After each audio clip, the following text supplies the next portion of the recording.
हम चाहते हैं कि सरकारी जो बच्चे होते हैं वो भी अपने घर पढ़ें, जिसके पास मोबाइल ना हो, जिसके पास मोबाइल है वो, जिसके पास मोबाइल ना उसको अपने साथ लेकर बैठ कर उसको भी पढ़ाएं, क्योंकि वो एक गरीब का ही बच्चा जो सरकारी में पढ़ता है। तो आप उसको साथ अपने पढ़ाएं और वीडियो को शेयर करें जब अच्छा लगे तो चलिए स्टार्ट करते हैं आज का अच्छा। हम लोग 7 का जो चैप्टर का नाम है मानव विज्ञान और प्रौद्योगिकी, तो इस चैप्टर को स्टार्ट करेंगे। चलिए। जय हिंद। आज हम लोग क्लास 7th का विज्ञान पढ़ेंगे, जो निःशुल्क वितरण हेतु है, जो सरकारी में चलता है और प्राइवेट में भी कुछ मान्य है। जो अच्छे टीचर होते हैं, जो सरकारी का महत्व समझते हैं, वो इस प्रकाशन को लागू किए हैं। तो चलिए इसको स्टार्ट करते हैं। और सबसे पहले मैं बता दूं कि इसमें हम लोग आज पहला चैप्टर पढ़ेंगे, और पहला चैप्टर जो है इसमें उस चैप्टर को हम पूरा डिटेल्स को पढ़ेंगे, और उसमें हम आपको लिख कर नहीं समझाएंगे, जो इम्पोर्टेंट होगा उसी को हम बताएंगे, और उसको हेडलाइटर द्वारा, इस हेडलाइटर द्वारा हम उसको हेडलाइन कर देंगे। आप उस कॉपी पेन से अपने कॉपी पे उतार लीजिएगा।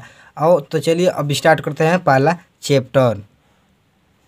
तो यह जो चैप्टर है, इस चैप्टर का आपका नाम है, इस चैप्टर का नाम है, आइए इस चैप्टर का नाम को देखते हैं। इस चैप्टर को मैंने कभी देखा नहीं है, मैं पहली बार इस चैप्टर को पढ़ा रहा हूँ। तो देखिए इस चैप्टर का नाम है, यहाँ पर आपको दिख रहा होगा, मानव विज्ञान एवं प्रौद्योगिकी। इसमें हम लोग को पढ़ना है मानव विज्ञान एवं प्रौद्योगिकी। इस चैप्टर में हम लोग को क्या क्या पढ़ना है, तो देखिए हम आपको मैं हेडलाइंस कर दूँ। इस चैप्टर की इकाई 1 है, ये पेज नंबर 1 पर आपको मिलेगा। देखिए इस चैप्टर का नाम है मानव विज्ञान एवं प्रौद्योगिकी। तो इसको हम हेडलाइंस कर देते हैं, क्योंकि इस चैप्टर को हम आज पढ़ना स्टार्ट कर दिए हैं। तो देखिए इस चैप्टर को हम लोग कितना आज पढ़ लेते हैं, उसके बाद दूसरे पार्ट में इसको पढ़ेंगे। तो देखिए एक चैप्टर का नाम है मानव विज्ञान एवं प्रौद्योगिकी। देखिए 1 से लेकर 7 पेज तक है। तो चलिए हम लोग चैप्टर को स्टार्ट। तो देखिए चैप्टर का नाम है मानव विज्ञान एवं प्रौद्योगिकी।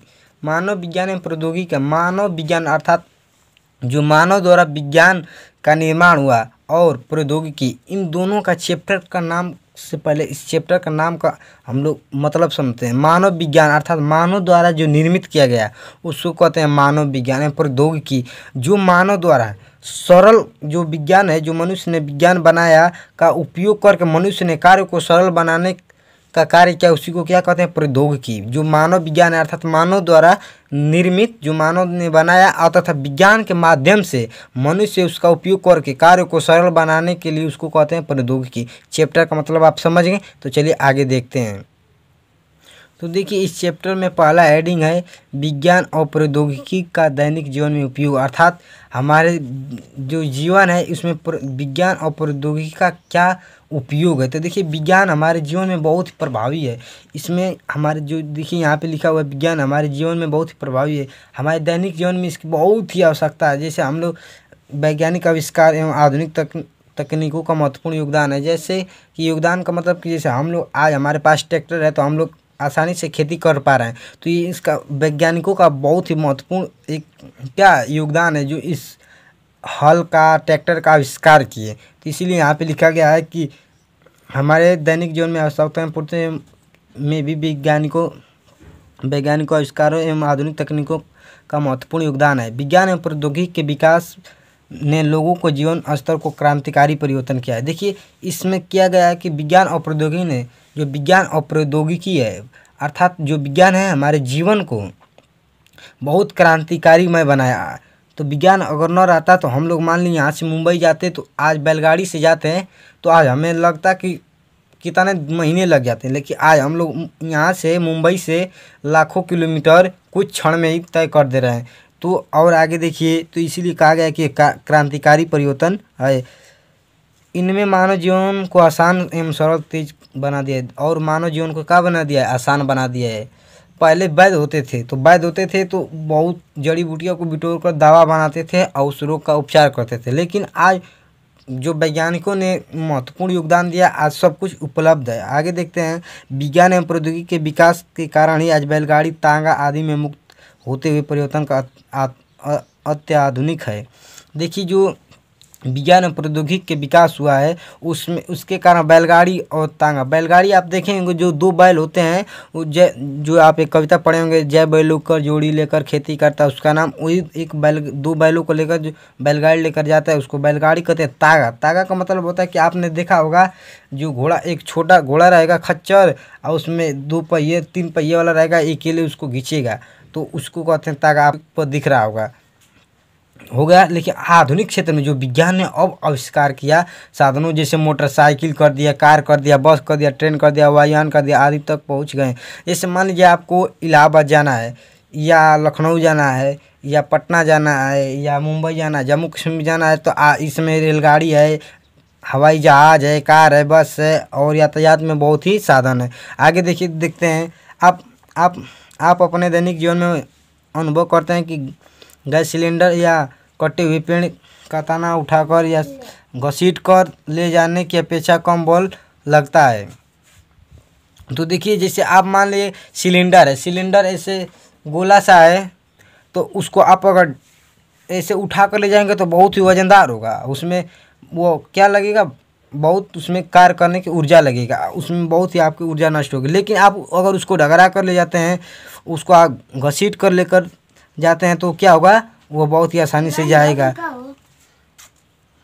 तो अगर आप उसको लुढ़का कर ले जाएंगे तो क्या होगा, आसान होगा। तो इसी को क्या कहते हैं, हम लोग कहते हैं प्रौद्योगिकी। और आगे देखते हैं, पहले इस प्रकार कार्य की सुगमता वैज्ञानिक सिद्धांत पर आधारित वस्तुओं को घिसकाने या उठाकर ले जाने की तुलना में लुढ़का कर ले जाना सरल। इस प्रकार बैलगाड़ी में पहिए लगाकर घर्षण बल कम हो जाता है और बोझ से लदी बैलगाड़ी को बैल द्वारा खींचना सरल हो जाता है। बैलगाड़ी द्वारा कम बल लगाकर कार्य को सुगमता बनाना विज्ञान के सिद्धांत द्वारा ही संभव है। देखिए, इसको पहले हम आपको समझा, यहाँ पे लिखा हुआ है एक बात आपको कि पहिए लगाकर, या इसको आप इम्पोर्टेंट आप आगे क्लास में पढ़ेंगे, क्लास 10th में भी पढ़ेंगे, क्लास 9th में, क्लास 12th में भी, 11th में भी, 9th में भी पढ़ेंगे।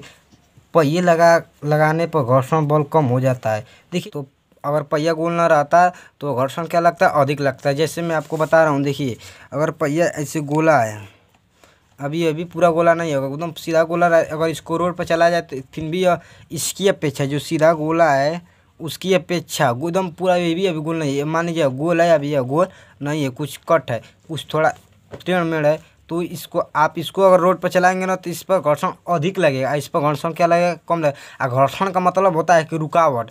जैसे मान लो आप अपने हाथों को रगड़ेंगे ना तो घर्षण की वजह से आपके हाथ गर्म हो जाते हैं, इसलिए आप ठंडियों के दिनों में आप करते हाथ को रगड़ते हैं तो आपको थोड़ा जब गर्माहट होती है, उष्मा निकलता है, तो आपको थोड़ा गर्मी महसूस होता है। इतनी आप बातों को समझ गए, चलिए आगे देखते हैं। अतः इस प्रकार बैलगाड़ी द्वारा कम बल लगाकर कार्य को सुगम बना दिया जाता, सुगम मतलब सरल बना दिया जाता, आसान बना दिया जाता है। विज्ञान के सिद्धांत द्वारा ही संभव है, या विज्ञान का ही देन है। आगे देखते हैं, इस प्रकार यह विज्ञान के नियम का उपयोग करके मनुष्य ने कार्य को सरल बनाने के लिए बैलगाड़ी, ट्रैक्टर आदि जैसे साधन विकसित कर लिया है, यही प्रौद्योगिकी है। देखिए, विज्ञान के नियम का उपयोग करके, जो विज्ञान के नियम है उसका, विज्ञान की परिभाषा क्या होती है। देखिए, मैं आपको एक बात बता दूं, यहाँ पे मैंने शुरुआत में ही इसको बता देना चाहिए, विज्ञान का डिफिनीशन क्या होता है। अंग्रेजी भी पढ़ते चलिए, साइंस इसको बोलते हैं अंग्रेजी में, आपको ऊपर दिख रहा होगा साइंस के अंग्रेजी, इसको आप लिख लीजिएगा क्योंकि आपको अंग्रेजी भी इसके साथ साथ पढ़ना है। तो देखिए, विज्ञान की परिभाषा क्या है, सुव्यवस्थित क्रमबद्ध ज्ञान को ही विज्ञान कहते हैं। सुव्यवस्थित क्रमबद्ध ज्ञान को ही क्या कहते हैं, विज्ञान कहते हैं। मान लीजिए आप क्रमबद्ध, एक साइकिल के पहले आपने उसमें का जो रिंग लगाया 2, और उसके बाद उसमें कुछ सभी चीज़ों को सुव्यवस्थित किया तो एक आकार बना, तो वह क्या बना, ये विज्ञान के ही देन। इसी को कहते हैं विज्ञान के सुव्यवस्थित क्रमबद्ध ज्ञान को ही क्या कहते हैं, विज्ञान कहते हैं।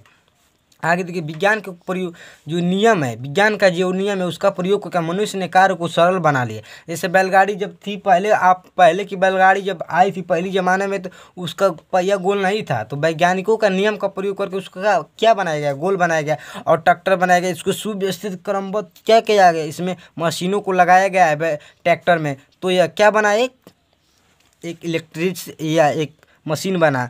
तो आगे इसी को हम क्या कहते हैं, प्रौद्योगिकी कहते हैं। मानो जब विज्ञान के नियमों का उपयोग करके कुछ अच्छी चीज़ों को बनाए तो उसी को क्या कहते हैं, प्रौद्योगिकी कहते हैं। आगे देखते हैं, विज्ञान के नियमों एवं सिद्धांतों के उपयोगों ने मानव हित में संसाधन का निर्माण ही प्रौद्योगिकी है। आगे देखते हैं, विज्ञान एवं प्रौद्योगिकी के विकास से मानव जीवन में परिवर्तन। जो मानव जीवन है, विज्ञान की प्रौद्योगिकी में विकास से मानव जीवन में परिवर्तन में इसको आगे वीडियो में बताऊंगा, क्योंकि यह हेडिंग बहुत ही लंबा है और छोटे छोटे पार्टों में इसको मैं आपको वीडियो आपके यहाँ भेजूंगा। तो आप इसको पहले इतनी बातों को समझिए। और इसको सुगमता का मतलब ये होता है सरल अर्थात आसान। तो देखिए, आप इसको मैं अगले वीडियो में पढ़ाऊंगा, तब तक आप इसको एक बार पढ़ लीजिएगा और उसके बाद पढ़ लीजिएगा। यहाँ से आगे तक, यहाँ तक बताऊंगा आपको अगले सेशन में, यहाँ तक मैं बताऊंगा, इसको भी बता दूंगा। और उसके बाद अगला सेशन में इतना इसको कई पार्ट में मैं इसको आपको वीडियो प्रमोट कराऊंगा। तो चलिए मिलते हैं अगले वीडियो में, तब तक के लिए जय हिंद, वंदे मातरम।